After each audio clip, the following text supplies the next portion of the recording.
Sorry, had to get my recorder ready. Hey, Coach, how you doing? Good, buddy. Hey, I had a question for you, not necessarily about this game, but the NCAA Football Oversight Committee had recommended the up to seven additional spots for transfers. I was curious what your thoughts are. Is that a good thing for Arkansas, and where do you stand on it? Well, we're not in a problem area with 85.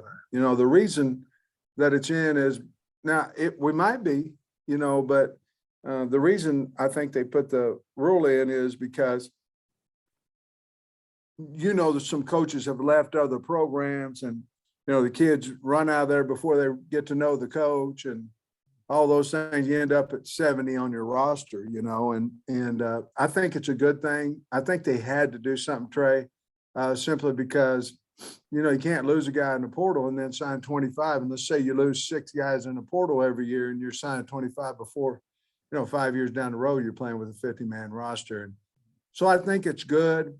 Whether I think it will help us or not, I don't know. I think eventually it will. I'm not positive about next year. It just depends on how many kids decide they want to transfer. And we're real tight right now with our scholarship numbers. So it just depends. But do I think it'll fit us at some time or another? I absolutely do. And I think it's a necessary role. And with this game being 11 o'clock, how important is Thursday night sleep for your guys, and just what changes aside from just like bumping things up earlier? What changes in terms of y'all's game day stuff? Not a lot is going to change on Saturday, except we're going to have a little less time between our pregame meal and our walkthroughs. It's going to take maybe up to 90 minutes, anywhere from 75 to 90 minutes to get to the stadium on Saturday, just depending on traffic. So that's going to speed up a little bit. We're going to have our chapel in the evening instead of the game day. But not other than that, that's why we practice those 4 or 5 days in a row early in the morning. So, our kids would know, hey, we got to get up, get ready. And I think we'll be able to do that. We told them last week when we got to the evening meal that everything becomes the same now. The only difference is you get on a plane and you fly somewhere. Other than that, everything goes back to the same. So they handled it well last week. I think they will again. Thanks, Coach. Thank you. Hey, Sam, how you doing? Trey Williams, you guys obviously thought it'd be good, or else you wouldn't have recruited him. But has he surprised you at all? And in retrospect, how big a get was he? No, I've been a Trey Williams fan for a long time. And, especially when you go in the portal, I feel like we hit, in the portal. But when you see guys play you and they're giving you trouble, and again, I had a couple fortunate enough, had a couple first round tackles there at Georgia. Trey was, he was hard to block with those guys. I knew that if we could get him, that he could solve some of the pass rushing issues that we had, along with, getting our guys better here. But no, he really hasn't surprised me, Bob. I expected that he would play like he has. And then it worked pretty well last week having Dave and Eric down there in Arlington with you. Do you have any plans to take them or anybody else to Athens? Well, no, I think the next home game, I've already asked Coach Neighbors to come down against Auburn and be down there, and I'm going to ask a couple of others. But no, I haven't talked to him this week. I think Coach might have, I know Coach Van Horn's in practice. I think Coach Muss has started practice. So I'm sure they'll put their practice around whatever time the Hogs play, though. And you said something I thought was really interesting. You said you felt, I think I got this right. You said you felt you guys would be more powerful with them on the sidelines. I don't think I've ever heard another coach say something like that. What did you mean by that exactly? Well, I think all three of us wanted to beat A&M. I think all three of us are head coaches. We all kind of think similar. I know we have our differences. But I felt it put me in a little bit of a calm seeing those guys, I've been a fan. You know, I haven't known Coach Muss. You know, he wasn't here when I was here the first time, but Coach Van Horn, you know, I've been in awe kind of him for a long time. I know it sounds kind of weird, but I've had so much respect for him for such a long time. And I just felt in a calm, hey, I got Dave Van Horn down here and Eric Musselman down here. We're going to go get after him. And that's just what I felt. Okay, thank you. Mm-hmm. Tom? Hey, Sam, I caught a podcast with you from this summer where you were talking to a guy who covers Georgia, and you said that you hadn't really talked to Kirby much before an on the field Alabama-Arkansas game. After the game, it was 14 or 15, do you recall?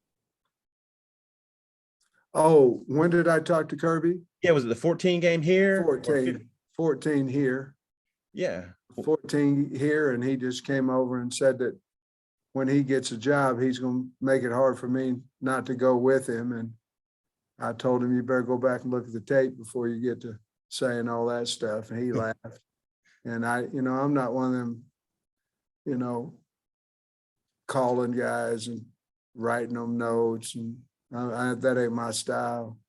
So I just waited, and we went over there and played him. He said some nice things then, and then whenever he got the job, he had his agent reach out to me. You've talked about the Herschel Walker era at Georgia. Was it just because he was a badass, or you like the way Yes. Georgia ran the ball? He sure was, man.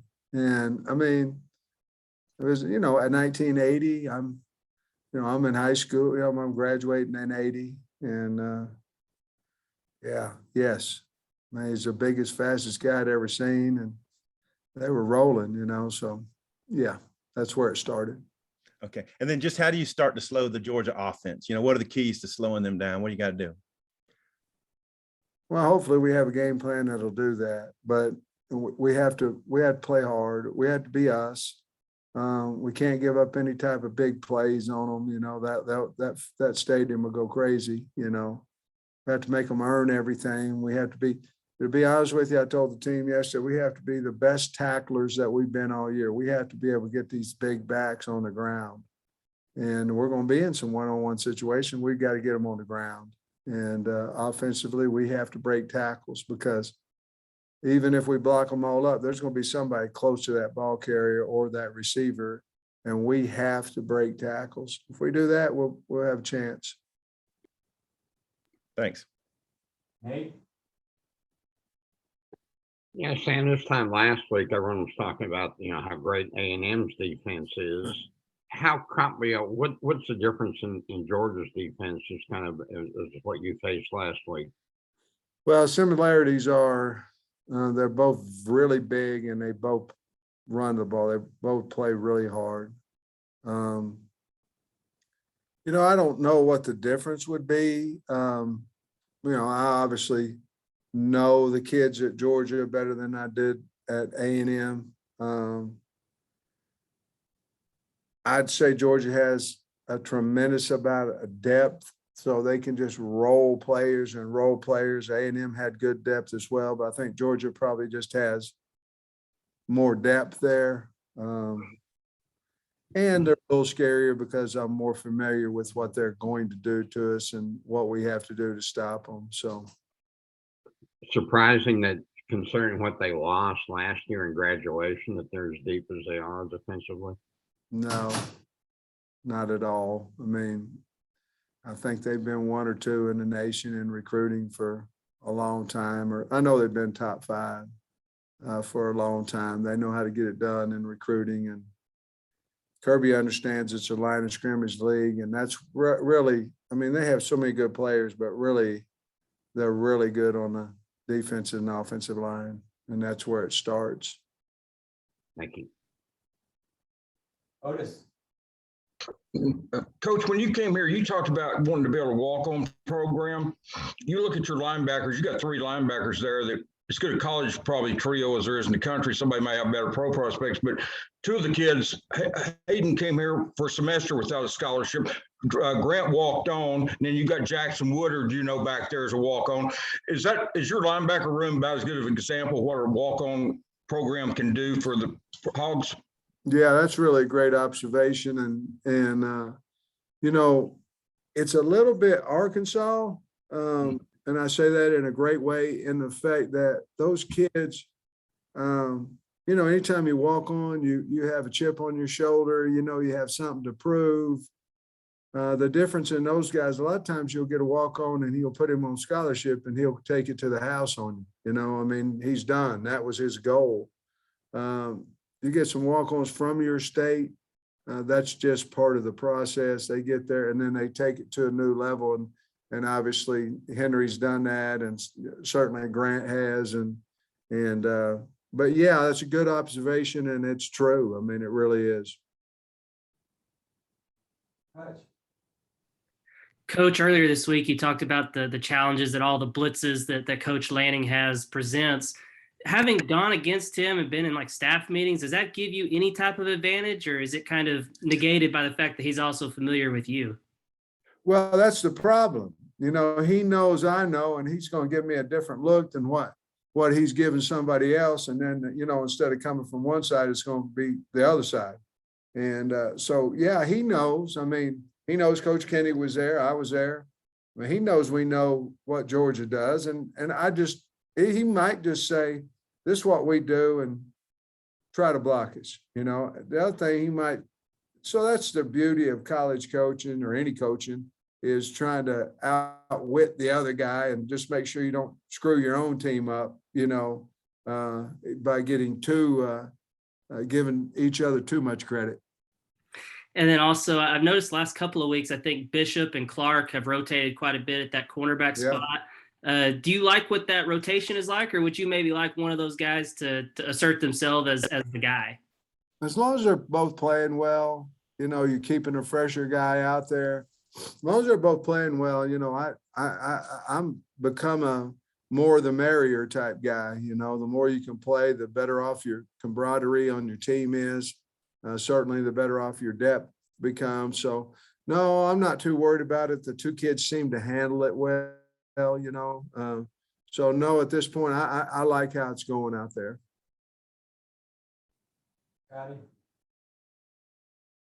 Hey, Coach, I know I've asked you about Treylon Smith recently, and you know he said he's dealt with some health stuff. But how important has he been, you know, kind of setting the tone in the running game early in the last couple of weeks with some big runs? Yeah, I think, you know, you can look at our running back room and everybody got an opinion. And it's like, well, this guy's better than him if he got this many reps and this, that, and other. You know, because we're running four of them. Who's the best back? But the bottom line is Smitty is our fire plug. I mean, he's our starter, you know.